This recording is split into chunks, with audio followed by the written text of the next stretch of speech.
The ship that shot at a president, the cursed life of the USS William D. Porter. It's the 14th of November 1943. Somewhere in the North Atlantic, a convoy is underway. At its heart steams the USS Iowa, the most powerful battleship the United States Navy has ever put to sea.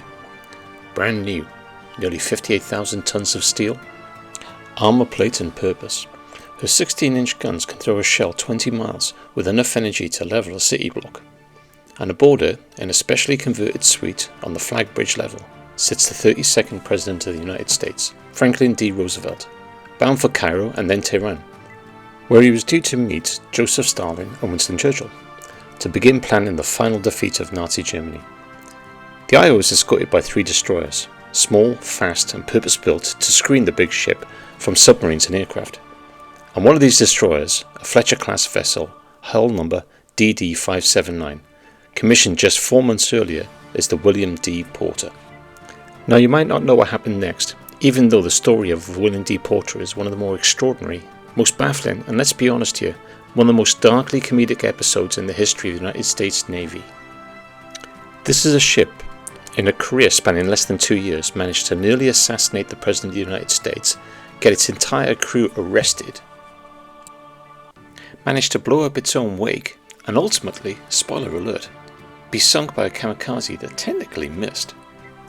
The US Navy, in its institutional wisdom, never officially referred to her by name after the torpedo incident. Sailors across the Pacific simply called her that ship. She was the US William D. Porter, and this is her story. To really understand the William D. Porter, you first need to understand what she was and the class the ship she belongs to. By 1941, the United States Navy found itself in a situation that made its pre-war planners deeply uncomfortable. The destroyers it had, the Gleaves class, the Benson class, the older Gridleys and Sims, were fine ships for a peacetime navy.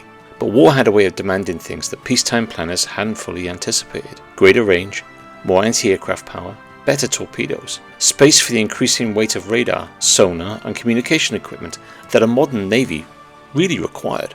The solution they turned to was the Fletcher class, designed in 1941 and entering service from 1942 onwards. The Fletchers are one of the finest destroyers of the Second World War. At 376 feet long and displacing just over 2,500 tons in standard configuration, they were larger than their predecessors. Large enough to carry a proper main armament of 5 5-inch guns, 10 torpedo tubes and a comprehensive suite of depth charges. All this while remaining fast enough at 36 knots to run down almost anything in the water. They were also built in extraordinary numbers. Between 1942 and 1944, American shipyards produced 175 Fletcher-class destroyers. 175 in roughly 2 years. Let's put that into context. The entire Royal Navy destroyer force at the outbreak of the war numbered around 180 vessels. This was accumulated over decades. The Americans were building the equivalent in under 24 months, and doing it while simultaneously constructing battleships, carriers, cruisers, and submarines.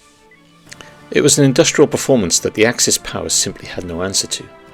Hull number DD-579 was laid down in Bethlehem Steel Shipyards in Staten Island, New York, on the 7th of May 1942. She was named after Commodore William David Porter, a name that in the annals of the United States Navy carried some considerable weight. Or at least it did. William D. Porter, the man, not the ship now, was the son of Commodore David Porter, one of the heroes of the War of 1812. The Porter family was a Navy royalty. William himself served with distinction in the Civil War, commanding the gunboat Essex on the western rivers. He was bold, aggressive, and occasionally spectacular in battle. He's remembered in the histories as a competent and courageous officer. His namesake destroyer would in time give his reputation somewhat of a complicated legacy. DD-579 was launched on the 27th of September 1942 and commissioned into the United States Navy on the 5th of July 1943. Her first commanding officer was Commander Wilfred Augustus Walter, a Korean naval officer who, by any reasonable standard, had done nothing to deserve what was about to happen to him. The Porter spent her post-commissioning shakedown period in Chesapeake Bay undertaking the usual program of trials and exercises designed to weld the crew and the ship into a functioning unit. Reports from this period describe a crew as enthusiastic, the ship was performing well within specifications, and Commander Walter as a capable commanding officer. None of this saved anyone from what was coming. In November 1943, a major logistical and diplomatic operation was quietly being assembled. President Roosevelt was to attend 2 consecutive conferences, the first in Cairo, where he would meet Churchill and Chiang Kai-shek, to discuss the Pacific and China theatres, and then in Tehran, where for the first time the 3 great Allied leaders would sit in the same room and attempt to coordinate strategy on a global scale. Getting Roosevelt to these conferences was not a trivial matter. He could not fly, or rather, the Secret Service and the military advisors strongly counselled against it, given the distances involved and the uncertainties of transatlantic air travel in 1943. A ship was the answer, and not just any ship. The choice of USS Iowa was in retrospect obvious. She was the newest, fastest, and most heavily protected capital ship in the American inventory.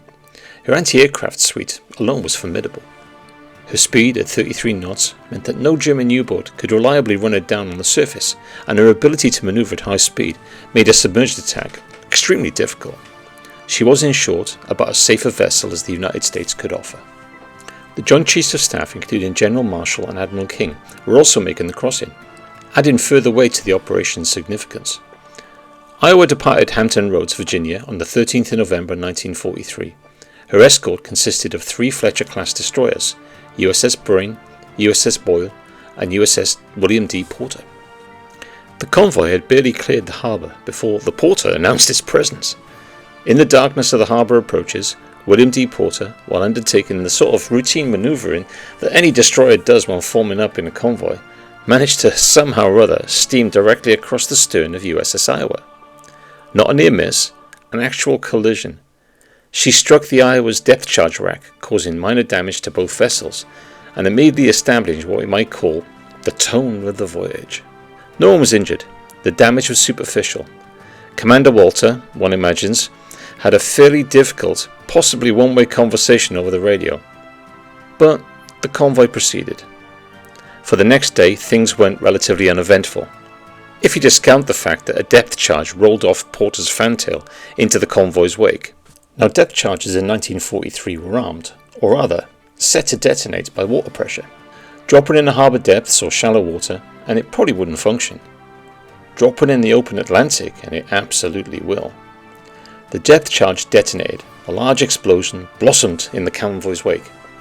On Iowa, lookouts and crews scrambled to battle stations, convinced, entirely reasonably, that the convoy was under a submarine attack. Signal lamps flashed, radios cackled, and the whole convoy manoeuvred rapidly. Porter was apparently reluctant to immediately identify herself as the source of the explosion, which is perhaps understandable given the circumstances. Eventually, though, the truth emerged. The depth charge in question had not been properly secured. It had gone over the side and gone off. Commander Walter later reported the incident as an accident caused by heavy weather. The Atlantic in November will do that, but the mood in the convoy, one suspects, had already shifted. Now, on the afternoon of the 14th of November 1943, the convoy was conducting a training exercise. This is not unusual.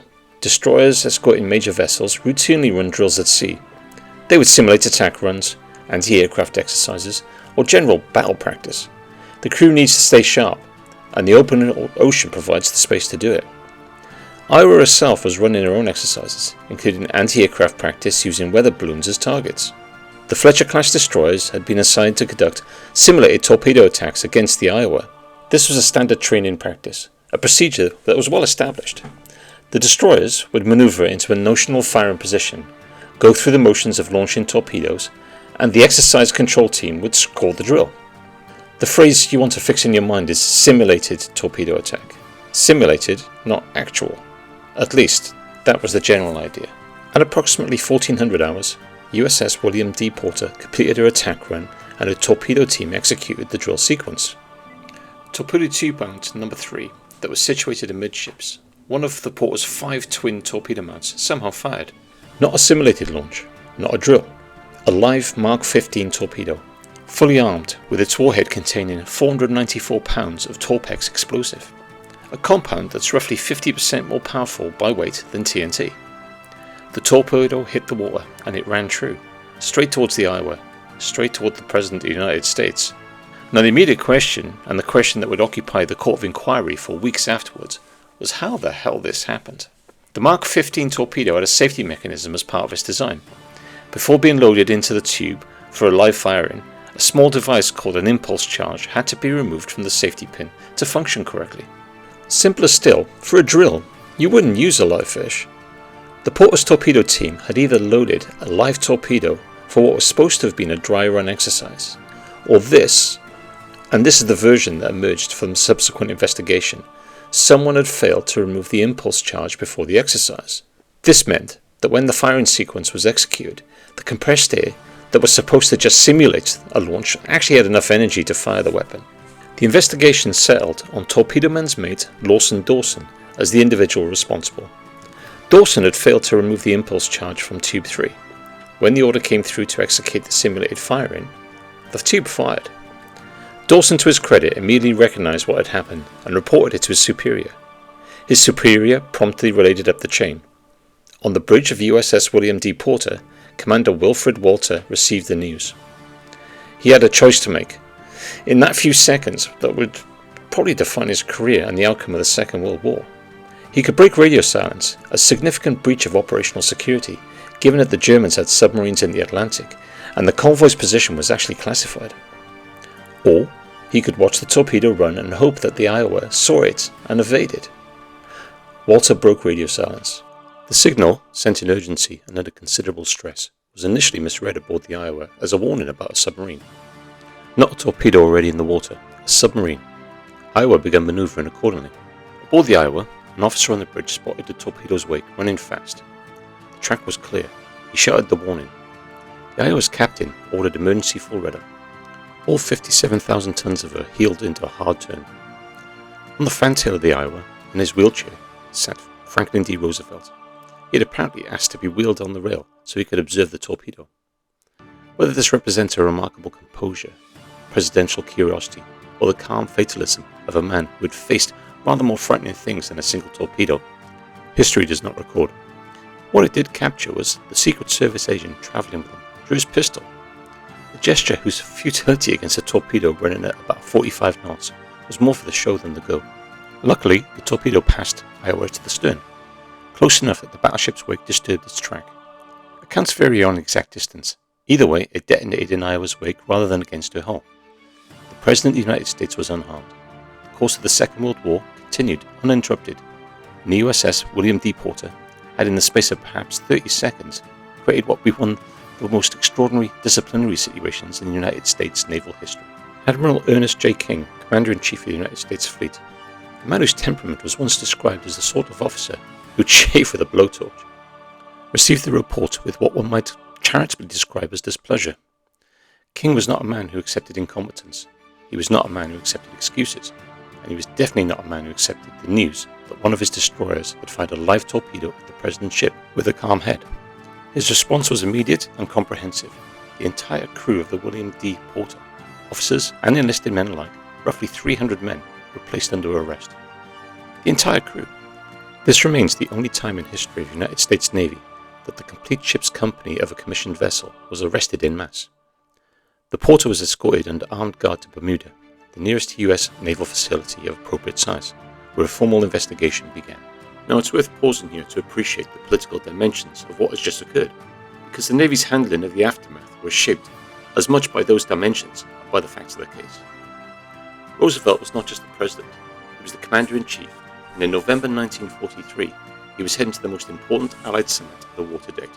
The Tehran Conference was where the decision would be made to finally commit to Operation Overlord, the D-Day invasion of France. Stalin had been pressing for a second front for years. Churchill was cautious. Roosevelt needed to attend this conference in full health, with his authority intact, and able to negotiate from a position of strength. The fact that a US Navy destroyer had nearly killed him, though, was precisely the story that, if leaked, could do serious damage. Not just to morale at home, but to relations with the Allies, to Roosevelt's personal standing, to the Navy's reputation. The investigation was classified. The press were not informed and the families of the crew were told nothing. The story would not emerge publicly until after the war. The Court of Inquiry eventually settled its findings. Torpedoman's mate, Lawson Dawson, was identified as the direct cause of the accidental firing, through his failure to remove the impulse charge. He faced a court-martial and was sentenced to 14 years of hard labour. However, he never actually served any of the sentence. When Roosevelt was informed of the proceedings, he reportedly declined the sentence to stand. The exact mechanism of this intervention has been described slightly differently in different accounts, but the outcome is consistent. Dawson was not imprisoned. The president, who was the accidental target, had less of an appetite for punishment than the Navy establishment did. Commander Walter faced his own court-martial. He was found guilty of negligence. His sentence, however, was limited to a severe reprimand. His naval career was effectively over. The mark against his record was permanent. As for the rest of the crew, who had been arrested just for the collective sin of being on board, they were eventually released and returned to duty, with most simply being reassigned. The Navy, with a water fight, could not afford to permanently ground 300 trained sailors. The William D. Porter herself was returned to service. USS Porter received a new commanding officer, Lieutenant Commander Clyde Stabler, and was reassigned from the Atlantic convoy duties to the Pacific Fleet. One suspects this reassignment of the Porter was not accidental. Getting her as far away from the President as the globe permitted seemed like a sound operational thinking. But before we follow the Porter into the Pacific, it's worth dwelling on what that torpedo incident did to the ship's reputation. Because the story of Willie D, as she became known to the sailors who served with or near her, is much a story of institutional memory and Navy culture as it is about operational history.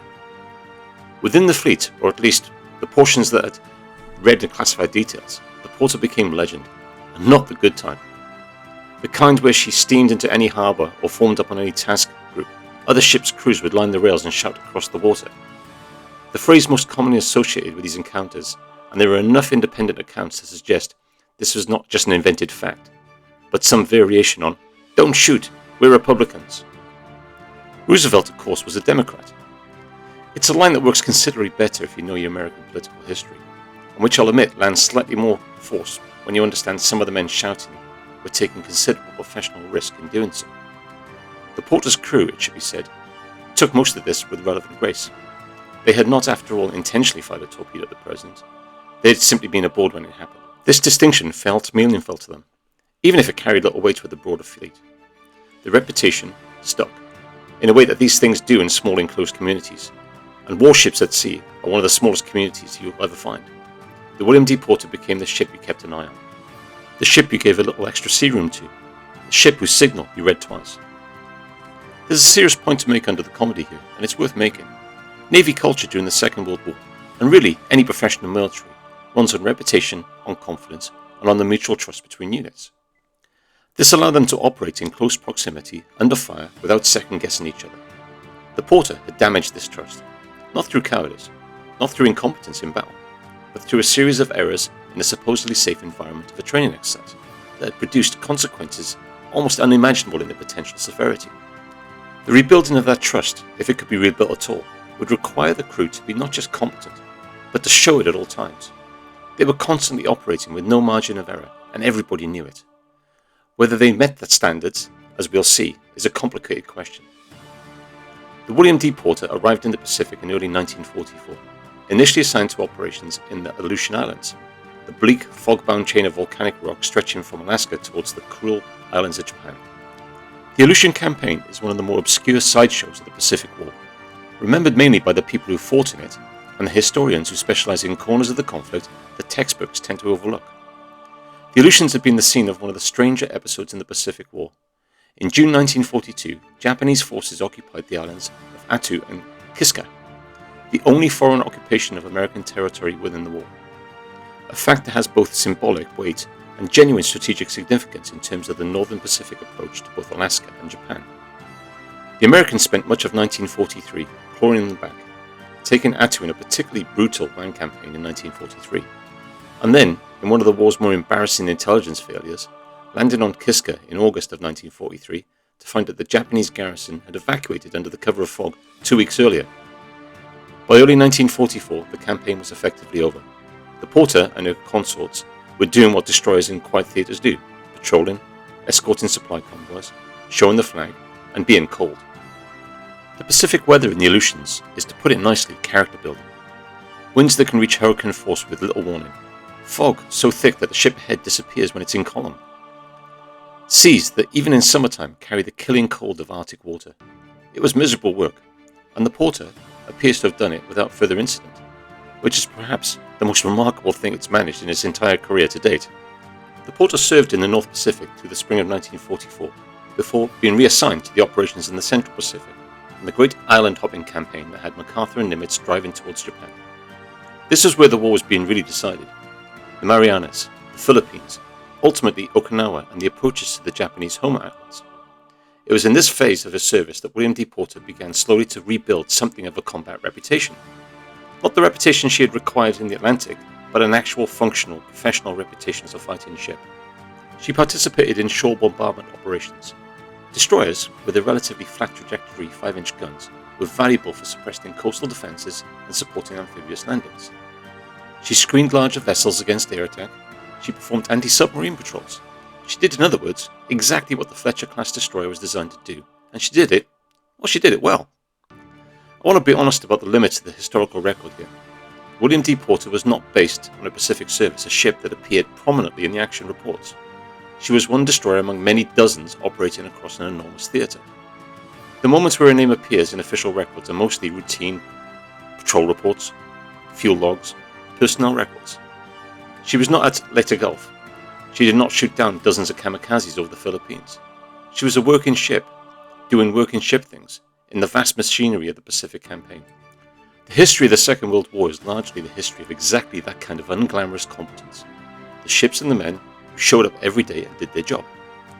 Operation Iceberg, the invasion of Okinawa, began on the 1st of April 1945.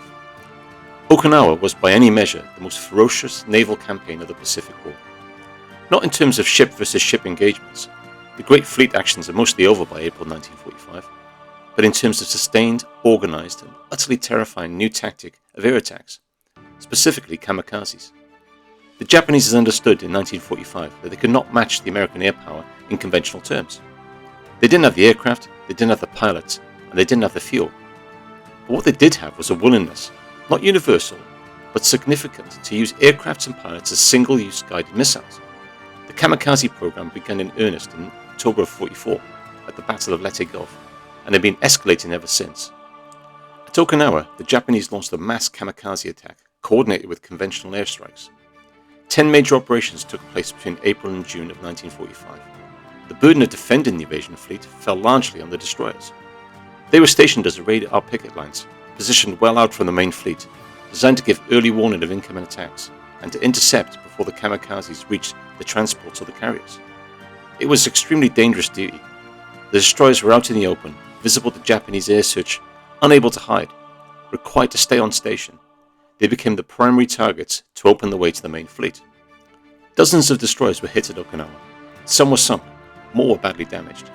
The men on that radar picket knew what they were volunteering for, and they stayed. The Porter arrived in Okinawan waters in the May of 1945 and took up her post as part of the defensive screen. She'd been carrying out these duties for weeks when her final chapter arrived. On the 10th of June 1945, Porter was on station when incoming Japanese aircraft were detected. The battle that followed involved multiple ships and multiple attackers.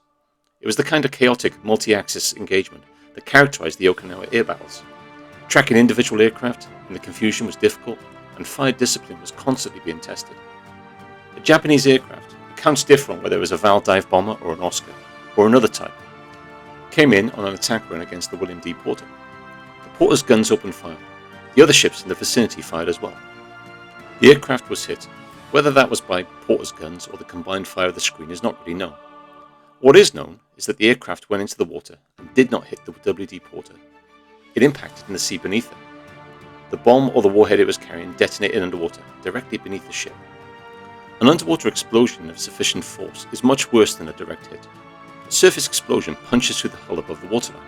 Serious, potentially fatal, but localized. An underwater explosion transmits its energy through the incompressible medium of seawater, delivering a shattering hydrostatic shock to the hull across a wide area simultaneously. It breaks welds, it ruptures frames, it rips machinery off its mountains, and if it's close enough, powerful enough, it simply breaks the spine of the ship. The detonation between William D. Porter was close enough and powerful enough to do exactly this. The ship began flooding immediately and progressively. Damage control parties fought to contain it, and for a time they did. There was no structural failure, no magazine explosion, nothing that caused mass casualties. The crew had time to organize, to respond, to attempt to save the ship, but of course they could not. The William D. Porter sank off the waters of Okinawa at approximately 2100 hours on the 10th of June, 1945. she'd been hit by a kamikaze that technically missed her. It had blown up, and the hydrostatic detonation in the water below had sunk her with flooding. Even at the end, she managed to be extraordinary. Here's the thing that, when you sit with it, is genuinely remarkable about the Porter's sinking. Not a single member of the crew was killed. 304 men, every single one of them survived. The ship went down slowly enough, and the damage control discipline in the crew was sufficient that everyone who could get rescued got off. Rescue ships were at hand, the wounded were evacuated, and the dead numbered 0. For a ship with the Porter's reputation, there is something almost poetic about that. A crew that had endured the stigma of a torpedo incident that they had nothing to do with, who had served under a cloud for 2 years, who had been arrested en masse, who had been taunted at every harbour they entered, and had managed at the very end to do everything right. They had saved each other, all of them. Now I want to spend a moment on Commander Wilfred Augustus Walter, because in most of the popular retellings of the William D. Porter story, he becomes something of a cartoon figure, the hapless captain of the hapless ship. That is too simple, and it's not entirely fair. Walter was a professional naval officer. He had served through the interwar years. Not an easy time to be in the Navy, when budgets were slashed, promotions stalled, and the service seemed in perpetual danger of being reduced. He had worked through the ranks in the Navy the way career officers do, in postings and schools, sea bullets, that didn't really make the history books. But he was given the command of a new destroyer, a Fletcher class, which was a meaningful assignment. These were modern ships, top of the line, given to officers that demonstrated capability. The fact that he had DD 579 suggests that at the time of his appointment, his superiors thought well of him. When the torpedo went in the water, Walter made the right call. He broke radio silence. He accepted the operational security cost, and that decision because the alternative was staying silent and hoping that Iowa would see the torpedo evade in the time was unacceptable. He did not hesitate for long. His warning, however imperfectly transmitted, reached the Iowa in time to contribute to her evasion. The investigation found him negligent. In the strict sense, he was responsible for the standards of training and procedure aboard his ship, and those standards had been insufficient to prevent torpedo's man's mate Dawson's error. It's a reasonable finding. But Walter was not the man who fired the torpedo at the president. He was the man in command of the ship where a junior sailor made a procedural error during a training exercise that had catastrophic near consequences. The difference matters. He was reprimanded. His career was over. He presumably spent the rest of his life associated with a ship that the United States Navy was embarrassed to name in public. That is, by any measure, a hard fate for a man who made the right call when it counted. Torpedo man's mate Lawson Dawson, the man who actually fired the torpedo. The historical record on Dawson is frustratingly thin, which is often the fate of enlisted men in naval history.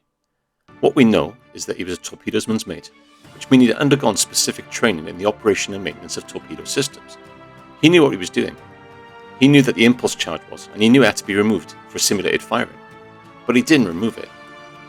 Why, we might ask? Now that's a question the Court of Inquiry couldn't definitively answer, and the history has never resolved in the decades since. Was it distraction? Fatigue? A misunderstanding of the drill's parameters? A moment of kind of complacency that afflicts many people during routine tasks for the 100th time? In the end, we don't really know. What we do know is that Dawson reported the incident immediately, or as immediately as was possible given the chain of command between the torpedo man mate, amidships, and the captain on the bridge. He did not try to conceal it in the chaos of the moment, and that matters. He was sentenced and court-martialed to 14 years hard labour, and Roosevelt himself intervened, turning over that sentence. What happened to Dawson after the war? Again, the record is incomplete. He was a young man. If he survived the war, then there's no indication that he didn't. He presumably returned to civilian life, found work, raised a family, and if he was lucky, carried on with the knowledge that he was the one man that had nearly changed the course of the 20th century by forgetting to remove a small piece of metal from a torpedo tube. That's a significant thing to carry. The story of the USS William D. Porter is usually told as a comedy. The cursed ship, the destroyer that wouldn't stop embarrassing itself, the Navy's most spectacular collection of accidents in one hull. And it is funny, I'm not going to pretend it isn't. The cumulative weight of it all, the collision in the harbour, the depth charge in its wake, the torpedo aimed at the president, the entire crew being arrested, the kamikaze that technically missed it and then sunk it. It's genuinely extraordinary. If you submit it as a film script, a reasonable producer would send it back with a note saying, "That's too implausible." But underneath the comedy, there are things that are worth thinking about. The first is what the Porter story tells us about fiction between training and operational reality. Every one of the Porter's comedy moments happened not in battle, but in the margins. When they were in harbour, in transit, in exercises. These are moments when theoretically the stakes were lowest, when the crew could afford to relax slightly, when the meticulous standards that combat demand might be permitted to slip just a fraction.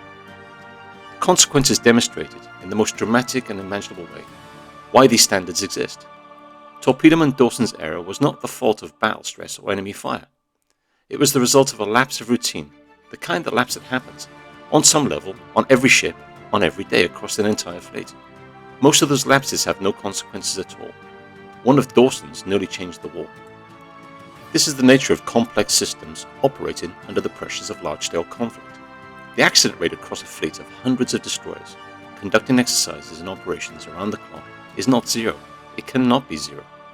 The question is, how do you build systems and procedures and cultures that make it the worst-case accidents as unlikely as possible? The Porter story, among other things, is a case study in what happens when those systems are insufficient. The second thing worth considering is the question of fairness in military discipline. The arrest of an entire crew was a statement, not a judicial act. In the end, since most of them had no formal charges. Admiral King wanted accountability. He wanted perhaps to signal to the fleet that this kind of thing had consequences. The mass arrest served that purpose. But was it just? 300 men, most of whom had done nothing wrong, held under arrest, their families uninformed, their reputations, even if the incident was classified, tainted by association. There is an argument that collective responsibility has a place in military culture, that the crew of a ship shares its failures as well as its successes. But then there's an opposing argument, that punishing people for things they did not do, could not have prevented, and did not know about, is simply not justice, by any meaningful definition. These are the kind of compromises that institutions make under pressure. They're not always comfortable to examine. The third thing, and perhaps the most human, is what the Porter story tells us about the identity and reputation. The crew of the WD Porter didn't choose to be on that ship when the torpedo was fired. They did not choose the stigma that followed. They did not choose to be the punchline of a fleet-wide joke. They were sailors who had enlisted or been drafted, done their training, received their orders, and reported to a ship that then became famous for all the wrong reasons. They could not change what happened. They could only control what happened next. The fact that not one of the crew died when that ship went down is the final word on who those men were.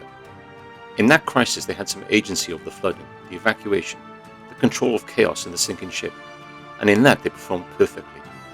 Every drill they run, every procedure they had practiced, every lesson that the shame of the torpedo incident might have driven into them, internalized more deeply than more crews ever had to, showed up on that final hours in Okinawa. If the William D. Porter was a cursed ship, her crew was something else entirely. The USS William D. Porter was struck from the Navy list on the 11th of July 1945, 1 month and 1 day after she sank. The war in the Pacific would continue for another 2 months.